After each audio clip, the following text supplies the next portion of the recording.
a squared plus b squared equal to 224. ab equal to 108.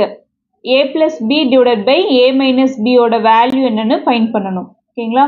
இப்போ என்ன பண்ணலாம்னா இது மேலேயும் கீழேயும் ஹோல் ஸ்கொயர் பண்ணலாம். a plus b whole square divided by a minus b whole squared. So formula apply பண்ணா a squared plus b squared plus 2ab divided by a squared plus b squared minus 2ab.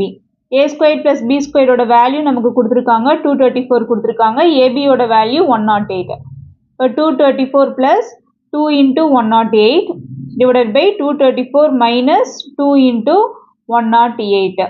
2 into 108 ஓட value 216. 234 plus 216 இது ரெண்டையும் add பண்ணா எவ்வளவு கிடைக்கும்னா 450 கிடைக்கும். ஓகேங்களா? அடுத்து 234 minus 216 ஓட வேல்யூ 18. 9th டேபிள்ல 9 5s are 45. இங்க ஒரு 0. அடுத்தது 2 9s are 18. The remaining என்ன இருக்கு? 50 divided by 2 is equal to 25. அதாவது a plus b whole square divided by a minus b whole square ஓட வேல்யூ 25. 25 எப்படி எழுதலாம்? 5 ஸ்கொயர்னு எழுதலாம் இல்லையா? இப்போ எல்லாமே என்ன ஆகும்னா இந்த ஸ்கொயருக்கும் ரெண்டு சைடுமே ஸ்கொயர் வந்து கேன்சல் ஆயிரும்.